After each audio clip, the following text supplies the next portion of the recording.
কিয়ামতের দিন এই সূর্য যখন মাথার উপরে নেমে আসবে, গুনাহগারের মাথার মগজগুলো ভাতের মারের মতো ফুটবে। সূর্যের গরমে এই মাটির জমিনটা তামা হয়ে যাবে। আলাদা কোনো কিয়ামতের মাঠ হবে না। আমগো সিদ্ধিরগঞ্জ সহ গোটা দুনিয়ার জমিনটাই হবে কিয়ামতের মাঠ। এইটাই হবে মাঠ। আসমান থাকবে না, বিল্ডিং থাকবে না, পাহাড় গুলো তুলার মতো উঠতে থাকবে। পুরা জমিনটা সমতল হয়ে যাবে। মানুষ নাই, কিছুই নাই। যারা কবরে আছে আল্লাহ হুঙ্কার দিবে, এবার দাঁড়াও। আল্লাহ পাক ইসরাফিলের সিংহায় ফুৎকার দেওয়া মাত্র রুহু আসবে লাশের মধ্যে। এরপরে সব কবর থেকে জমিনের উপরে দাঁড়াইবে। আল্লাহর আদালত বা বিচারালয় হবে সিরিয়ার জমিন, বর্তমান সিরিয়া। ওখানে আল্লাহর বিচারালয় হবে। সব জমিনের মানুষগুলো উঠাইয়া আল্লাহ ফেরেশতার মাধ্যমে সেখানে নিয়ে যাবেন। আল্লাহ ওখানে নিয়ে বিচার কার্য শুরু করবেন। জহুর থেকে ফজর, এই ফজর আর জহুরের মাঝখানে যেই সময়, এতটুকু সময় মাত্র বিচারের সময় লাগবে। এই সময়ের মধ্যে বিচার কমপ্লিট হয়ে যাবে। আমগো সিদ্ধিরগঞ্জ থানার ভিতরে একটা মামলা 50 বছর হইরা রইল, এটা শেষ হয় না। 50 বছর মাঝে মাঝে হাতিয়া দিলে তাজা হয়, মামলা শেষ হয় না। রব্বুল আলামিন হাসরের ময়দানে কোটি কোটি কোটি সহস্র কোটি মানুষ, এদের বিচার কেমনে আধা বেলায় শেষ হবে? বলে বান্দা বুঝবি না, যেটা বান্দার যেটা ধারণার বাইরে বুঝা অসম্ভব, এই আমার মাওলার কুদরতের দ্বারা সব কিছুই সম্ভব। কাদের কুদরত দারি বার কামাল, আন্তা রব্বি আন্তা হাসবি জুল জালাল, তুহি কাদের জলিলুল্লাহ জাহাদার, বহর হালে তুহি মেরা নেগাহদার। ও আল্লাহর বান্দারা, আল্লাহ বলেন জাহান্নাম থেকে নিজেকে বাঁচাও। 2 নাম্বার দায়িত্ব তোমার আহালকে বাঁচাও। 3 নাম্বার দায়িত্ব তোমার প্রতিবেশীরে বাঁচাও। 4 নাম্বার দায়িত্ব তোমার সমাজের লোক বাঁচাও। 5 নাম্বারে যদি সময় পাও উম্মত নিয়ে চিন্তা করো। উম্মতের সিরিয়াল 5, সমাজের চিন্তা করবা সিরিয়াল 4, ঘরের পাশের লোকের চিন্তা করবা সিরিয়াল 3, নিজের মাইয়া বলা স্ত্রীর চিন্তা করবা সিরিয়াল 2। 1 নাম্বার সিরিয়াল, নিজে আগে জাহান্নাম থেকে বাঁচো। জাহান্নাম থেকে বাঁচার মানি গুনাহ থেকে নিজেরে বাঁচাও, কারণ গুনাহগারের পরিণাম ফল হলো জাহান্নাম। ও এলাকার মুসলমানেরা, এরে যুবক, ওই অন্ধকার কবরে যাওয়ার আগে নিজেকে জাহান্নাম থেকে বাঁচাও, কারণ জাহান্নামের আগুনের ইন্ধন হবে মানুষ আর পাথর। দুনিয়ার আগুন জ্বালাইতে গিয়া নরম নরম জিনিস দিয়ে আগুনকে প্রজ্বলিত করা হয়। আল্লাহ কয় জাহান্নামের আগুনটা আমি প্রজ্বলিত করব মানুষ আর পাথরের দ্বারা। অধিকাংশ মানুষ কোন মানুষ? আমি আল্লাহ পাক যারে এত নেয়ামত দিলাম, সূর্যের আলোটা ফিরিয়ে দিলাম, চন্দ্রের আলো ফিরিয়ে দিয়া দিলাম, বাতাসটাও ফিরিয়ে দিলাম, নদীর পানি ফিরি, ও বান্দা জমিনটাও ফিরিয়ে দিলাম। আমি আল্লাহ বিনিময়ে তোমার থেকে এই কথাও বলি নাই। এত কিছু দেওয়ার পর তোমার কাজ হলো সারা রাত আমারে ডাকবা। আল্লাহ কয় না। সারাদিন রোজা রাখবা। আল্লাহ বলে না। ব্যবসা করো, বাধা নাই। চাকরিজীবীরা চাকরি করো, বাধা নাই। লেখাপড়া করনেওয়ালারা স্কুল কলেজে লেখাপড়া করো, বাধা নাই। ইঞ্জিনিয়ার হও, ডাক্তার হও, সাংবাদিক হও, এসপি হও, ডিসি হও, এমপি মন্ত্রী হও, ইসলাম তোমাকে বাধা দেয় না। ইসলাম কি কয় জানো? ও বান্দা, সব তোমার জন্য ছেড়ে দিলাম। দিন রাত মিলাইয়া 24টা ঘন্টা, 22টা ঘন্টা তুমি তোমার কাজে লাগাও। মাত্র 2টা ঘন্টা সময় আমি আল্লাহর মোহাব্বতে তোমার কল্যাণে ব্যয় করো। বলে তা কেমনে? 2 ঘন্টা সময় কি একসাথে বের করা যায়? কয় যায় না, ব্যস্ত। আল্লাহ কয় একসাথেও চাই না, তো কেমনে চাই? ফজরের 4 রাকাত নামাজে 20 মিনিট দিয়া তুমি তোমার দোকানে চলে যাও। আবার জোহরের সময় আইসা 10 রাকাত নামাজে 20 মিনিট দিয়া আবার তুমি তোমার ব্যবসায় চলে যাও, আবার আসরের 4 রাকাত নামাজে 20 মিনিট দাও, এরপরে তুমি আবার দোকানে যাও, মাগরিবের 5 রাকাত নামাজে আবার 20 মিনিট দিয়া তুমি তোমার সংসারের কাজে চলে যাও, এশার নামাজ ঘরের মধ্যে যাও, তোমার ব্যবসাও ঠিক রাখো, চাকরিও ঠিক রাখো, এদিকে মাওলার কাছে ডিউটিও ঠিক রাখো, এশার নামাজটা পড়িয়া ঘরের মধ্যে যাইয়া সন্তানের সময় দাও। সারাদিন ব্যবসার কারণে পারো নাই, সারাদিন চাকরির কারণে মাইয়া বলারে সময় দিতে পারো নাই, এশার নামাজটা পড়িয়া ঘরের মধ্যে যাইয়া সন্তানদের সময় দাও, স্ত্রীকে সময় দাও।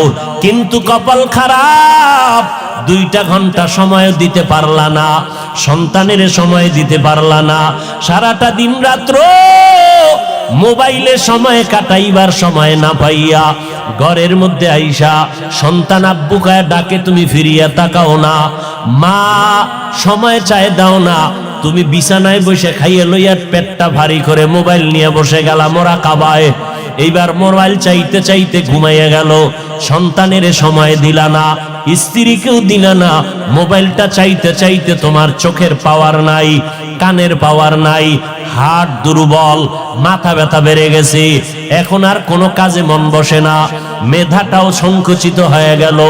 এখন সকালবেলা আবার উঠা ফজরের নামাজটাও পড়লা না, তুমি আবার 8টা 9টায় উঠিয়া 1.5 প্লেট খাইয়া আবার তুমি চলে গেলা সময়।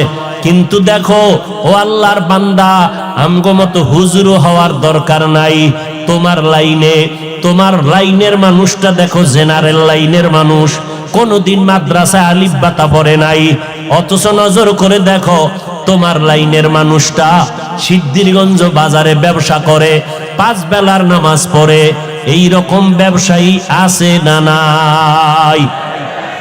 বলো বাবা, তুমি কেন পারবা না? তোমার আমার মতো যুবক র্যাব আর্মি পুলিশ বিডিআরের চাকরি করে 5 বেলার নামাজ বাদ দেয় না, অভাব নাই। আল্লাহ বিবেক দিছে, জিজ্ঞাসা করো তুমি কেন পারবা না?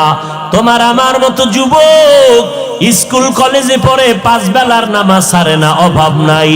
বলো বাবা, তুমি কেন পারবা না? ও আল্লাহর বান্দারা, তোমার উপরে না জানি আমার আল্লাহ বেজার, তোমার মা বাবার না জানি বড়দোয়া লাগছে, ওই মা বাবার দোয়া নিয়ে তাড়াতাড়ি সামনে আগাও। জাহান্নামের গরম সইতে পারবা না, সূর্যের গরম এখনই সইতে পারি না। ও আল্লাহর বান্দা, একটা মশার কামড় সইতে পারি না। ও সিদ্ধিরগঞ্জের মুসলমানেরা, আজকে আমি যদি প্যান্ট শার্টটাই লাগাইয়া তোমার মতো রাস্তায় চলতাম, আমি হাফিজুর রহমান রে কেউ বাধা দিতে পারতো না। কিন্তু এই গরমের মধ্যে টুপি মাথায় দেই, কত কষ্ট, এরপরও টুপিটা ফালাই না। দাড়িটা লম্বা করার কারণে অনেকের চিন্তা যৌবনের ভাব চলে যায়, এরপরও কেন দাড়িটা ফালাই না? লম্বা জামাটা পরার কারণে শরীর গরম লাগে, এরপরও কেন লম্বা জামা ফালাই না? ও আল্লাহর বান্দারা, কারণটা কি জানো?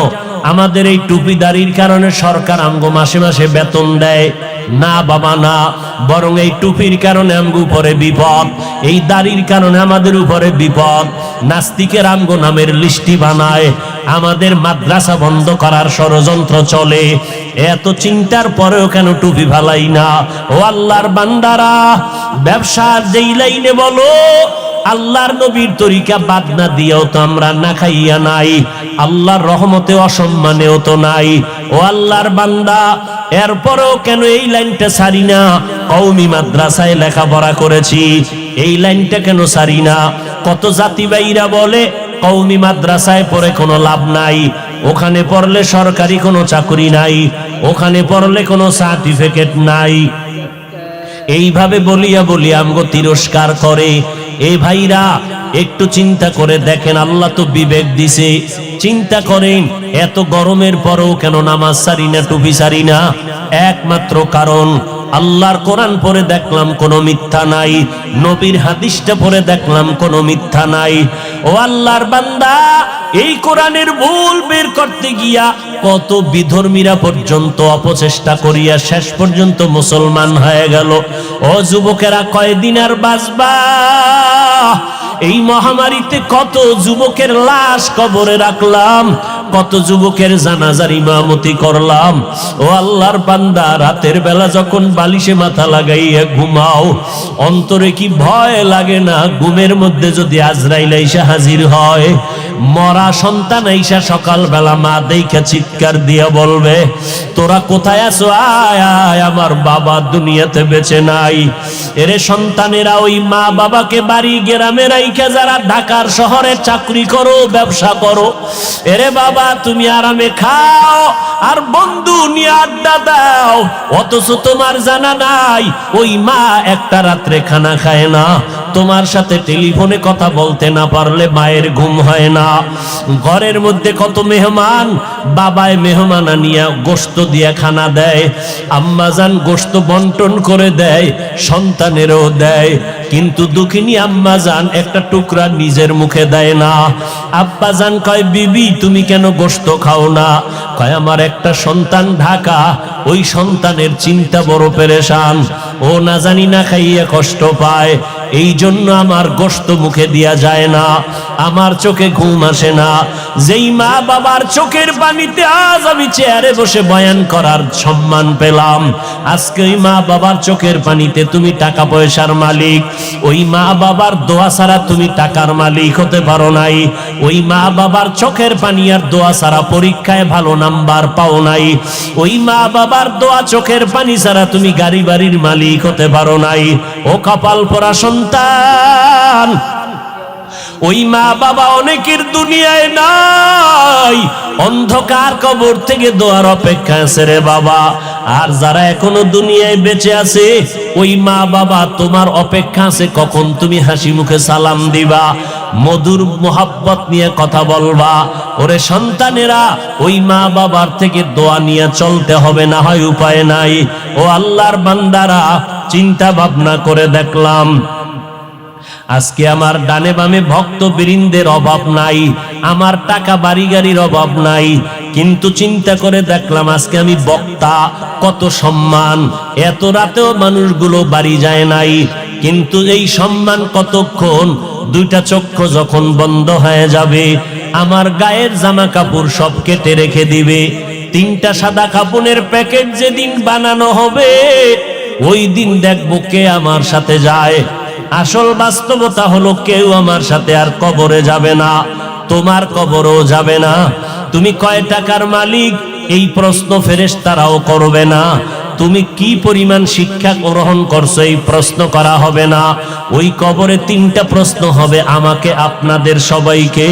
রবের পরিচয় দাও, ধর্মের পরিচয় দাও, রাহমাতুল লিল আলামিনের পরিচয় দাও। এই তিনটা প্রশ্নের জবাব যারা দিতে পারবে তাদের কবর হবে জান্নাতের বাগান। কারা পারবে? দুনিয়াতে যারা রবের গোলামি করে যাবে, দুনিয়াতে যারা ইসলাম অনুযায়ী চলবে, নবীর সুন্নাত অনুযায়ী আঙ্গুলের নখগুলো কাটবে, মাথার চুলগুলো নবীর তরিকায় রাখবে, জুতা দুইটা নবীর তরিকায় পরবে, বাথরুমে ঢুকতে আর বের হইতে নবীর সুন্নাত যারা মানবে, আমার পোশাকটা গায়ে পরতে খুলতে নবীর তরিকা আছে যারা মেনে চলবে, এরা যখন কবরে গিয়া জবাব দিবে জান্নাত হয়ে যাবে। কিন্তু আপনি আমি চিন্তা করেন, রবের গোলামি কি পরিমাণ করেছি, আল্লাহর দ্বীন ইসলাম কি পরিমাণ মেনে চলেছি, অথচ এক বেলার নামাজও পড়তে পারি না, মা বাবার খেদমত করিয়া তো দোয়াও নিতে পারি নাই। মা বাবায় শুধু আমার কথায় রাগ করে, কষ্ট পায়, আমার ব্যবহারে আব্বা আম্মা কষ্ট পায়, না পারলাম তাদের মুখে হাসি ফুটাইতে, না পারলাম তাদের কিছু দিয়া খেদমত করতে, তাহলে আমার এদিকে ইবাদত নাই, মা বাবার দোয়াটাও পেলাম না।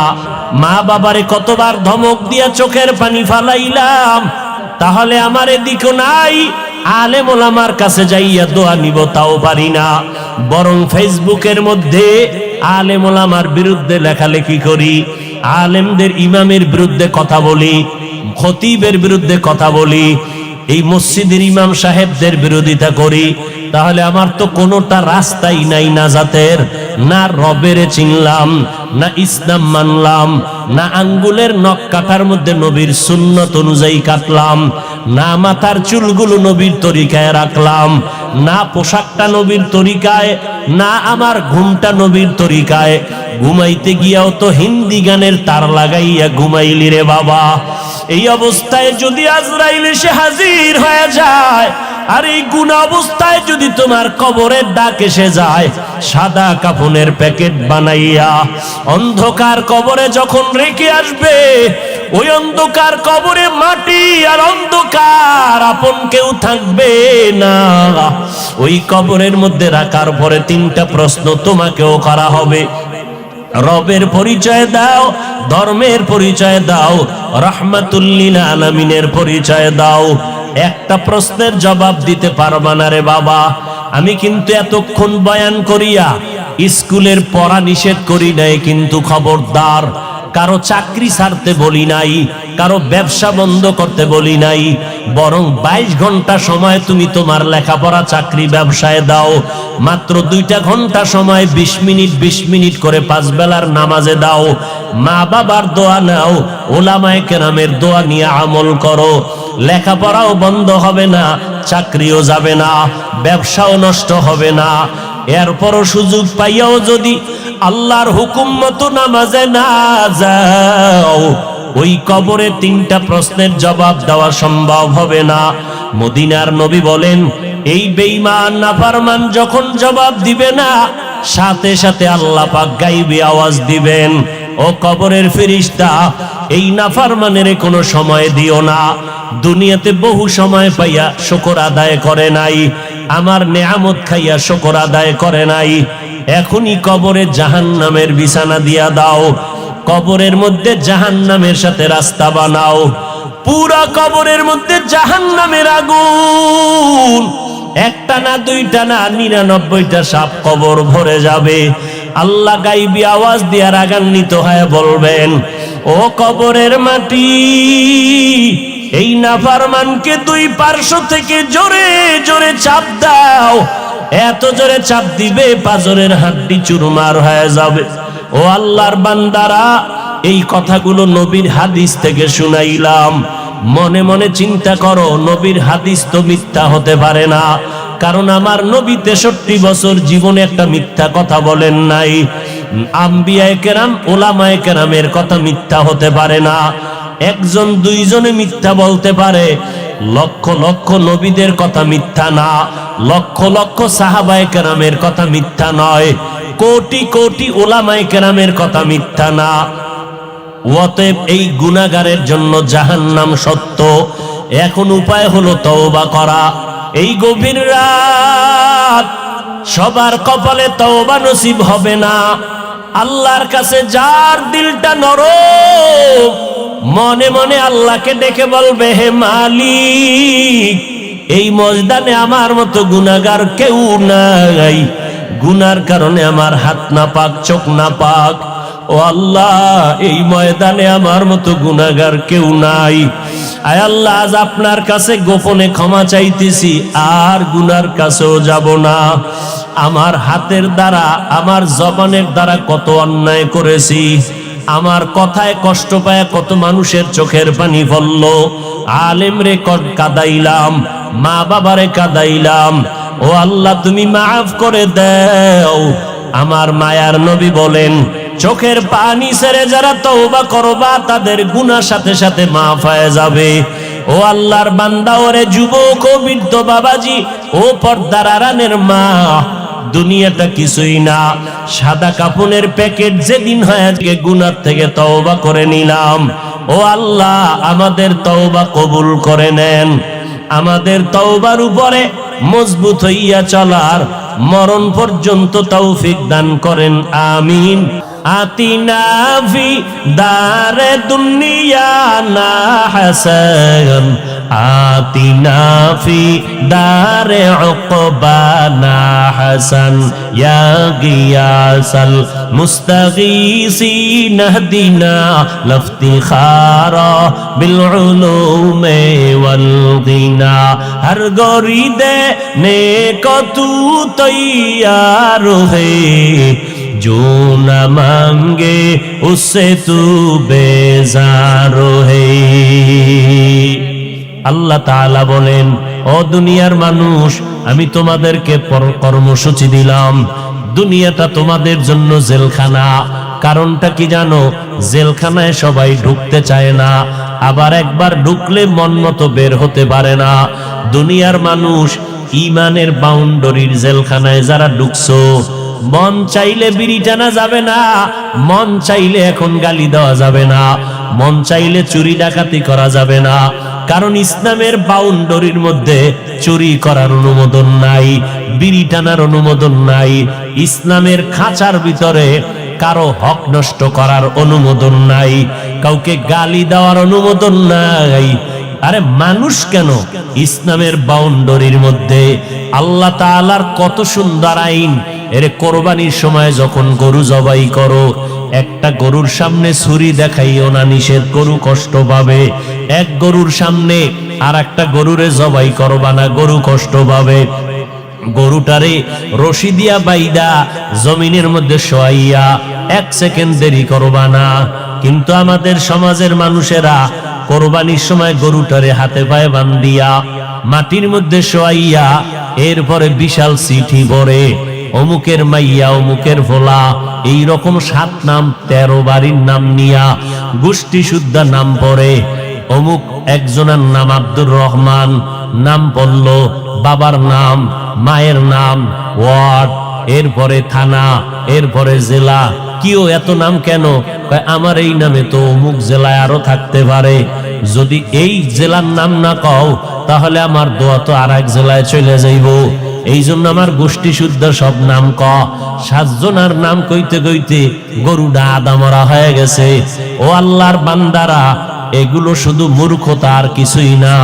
তুমি কোরবানি দিতেছো আমার আল্লাহর জন্য, কার নামে দাও কেউ জানার দরকার নাই, আমার আল্লাহ জানলেই তো যথেষ্ট। আল্লাহর জন্যই যদি দিয়া থাকো, ইমাম সাহেবের ডাইকে আবার গরুডারে কষ্ট দিয়ে কেন চিঠি পড়াও? এর একমাত্র কারণ এই মানুষটা বড় মূর্খ। জুমার দিন ইমাম সাহেবের নিয়ত করছে, হুজুর আব্বার লাগে একটু দোয়া করেন, পকেটে 1000 টাকার হাদিয়াটা রাখছে। ইমাম সাহেব দোয়া করতে গিয়ে আরো 6 জনের নাম কয়ে লাইছে মোনাজাত।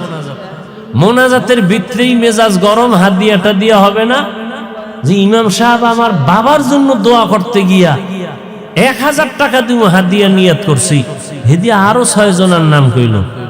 এবার পকেটে খুঁজা টুইজা 200 টাকা দিছে, যে দোয়া ভাগ হয়ে গেছে। আগে হুজুরে আমার আব্বার নামটা একক কইলে পুরো দোয়াটা আমি একা পাইতাম, এবার 6 বাবার নাম কইছে তো দোয়া কি হয়ে গেছে, ভাগ হয়ে গেছে, হাদিয়াও কমে গেছে। এরকম কিছু জাহেল, কিছু ধর্মান্ধ মূর্খ আমাদের সমাজে আছে না নাই? আল্লাহ হেদায়েত দান করুন। হकीकत से तो दुनिया बेखबर है, दुनिया की नुमाइश पर नजर है। नमी गोयाम के आज दुनिया जुदा बाश, बाहर कारे के बाशी बा खुदाबाश। আর মসজিদের ভিতরে তো এখন নামাজের জায়গা রেজিস্ট্রি করা থাকে, ঠিক না? এইটা সভাপতি, এইটা এমপি, এইটা সেক্রেটারি, এইটা হইলো সদস্য সচিব। এখানে যদি সভাপতি না আইয়ে ও জায়গাটা খালি থাকবে, এই অবস্থায় নামাজ। যদি এখানে একজন হান দে তো এর চাকরি যাওয়ার আগে ইমামেরটা নাই, বেদবি। এই যে কর্মকাণ্ডগুলো আল্লাহর ঘরে, এগুলো সব হারাম। এগুলো কি সব হারাম। এরপরে আবার এখন তো চেয়ারম্যান, বিশাল দামি দামি চেয়ার লয়ে বয়া চেয়ারম্যান হইয়া, ইউনিয়নে চেয়ারম্যান একজন, জুমার দিন মসজিদে চেয়ারম্যান 13 জন। চেয়ার লয়ে বয়ে বয়া ইমামের বয়ান নাই, হে ঘুমায় ঘুমায় আরশে আজিম ঘুরতেছে। আরে ঘুম, এমন ঘুম দিছে যে আমাদের বরিশালের পারাবত সাপ কি টানা যে টানতে আছে, লঞ্চের আওয়াজ, ইমামের বয়ান আউলায় যাইতেছে। যখন একামত, চেয়ারম্যান 13 জন খারায় আল্লাহু আকবার, কিও দাদা অজু কয় না, অজু কি কয় ঘুমাইলেন কয় না, কি ঘুমাইছি মোরা খাবায় না ছিলাম। এরকম চেয়ারম্যান আছে না নাই?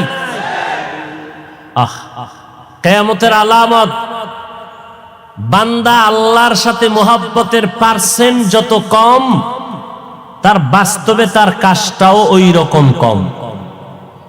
আমার আব্বার মাজা ব্যথা, ঢাকা আনলাম, ডাক্তার দেখাইলেন, ডাক্তার কয় চেয়ারে বসে নামাজ পড়বেন। আমার বাসায় আইসা দেখি মাটিতে বৈশা, ফ্লোরে বৈশা নামাজ পড়তেছে। কেউ চেয়ারে না, ডাক্তার কইছে। তো বাবা চোখের পানি ছেড়ে বলে, মাওলারে একটা সেজদা দিমু, যদি মাটিতে কপাল না লাগাইতে পারি। একই কান্দে দিছে।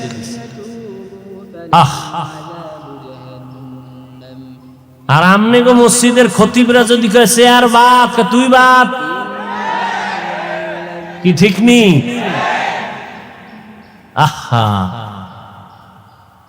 আচ্ছা, আমনের মাজায় সমস্যা, হাঁটুতে সমস্যা, একটু উঁচা জায়গায় বইয়ে পড়বেন, এই তো। তো একটা টুল মিলিত হয়, হাতাওয়ালা দামি চেয়ার, আবার স্প্রিং লাগাই লইছে নিচে দিয়া, ঘুরে। এই সমস্ত চালাকির কি মানি মাওলার সাথে? পৃথিবীর শ্রেষ্ঠ জায়গা আল্লাহর ঘর,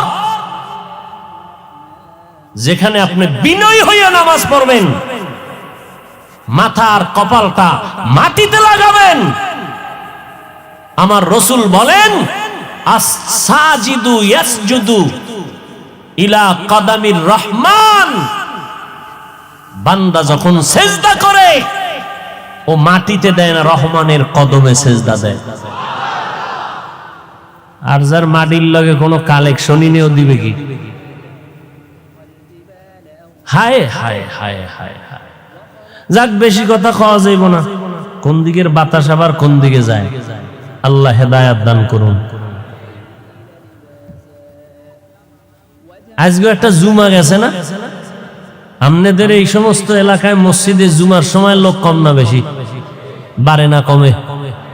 বাড়ে না।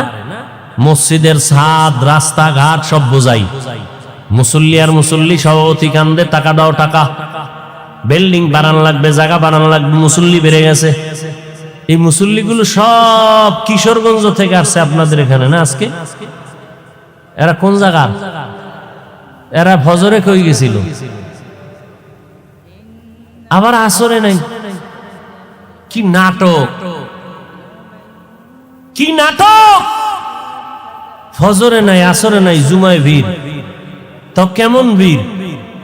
ইমামের সাথে 2 রাকাত, আগেরটারও খবর নাই, পরেরটারও খবর নাই। আবার আমার মতো এক মোল্লা ফতুয়া দিয়ে দিছে, জুমার আগে সুন্নাত লাগে না। শুনেন নাই? ইউটিউব খুললে কি দেন? ইউটিউব যে খুলেন, কি দেন ইউটিউবে? সোনা বন্ধের গান শুনেন খালি না? এই যে আলেমরা এই যে অষ্টাস করে, শোনেন না? কি শুনেন? এই যে এক আলেম বলছে জুমার আগে সুন্নাত লাগে না।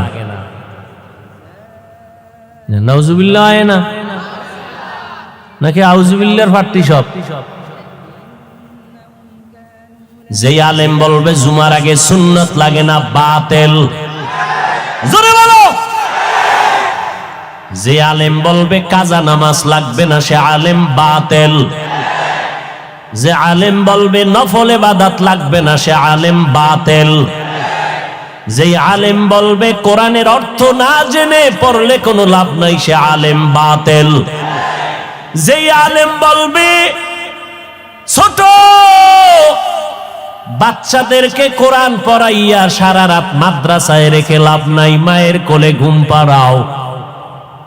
এই মাদ্রাসায় দিয়া বাচ্চা পঙ্গু হয়ে যাবে, তাহাজ্জুদ পড়াইয়া পাগড়ি মাথায় দিয়া কি লাভ হবে?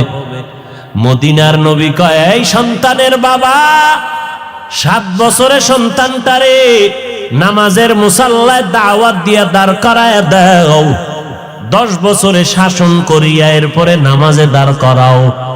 কারণ এরপরে ঘাড় যখন সোজা হয়ে যাবে, মা বাবার কথার কমান মানবে না।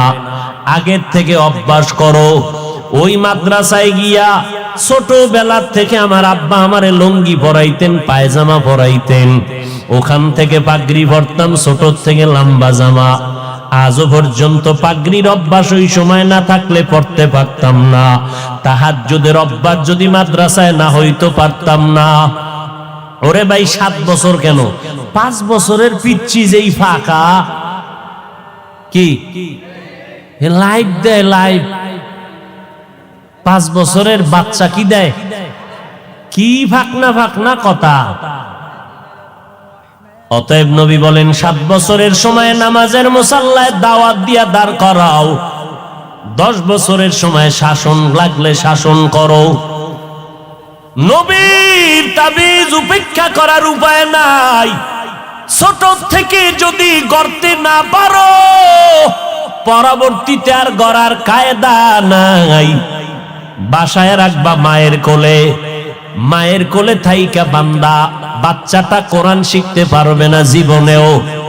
সে মোবাইল চালায়া চালায়া সব জীবনটারে নষ্ট করবে।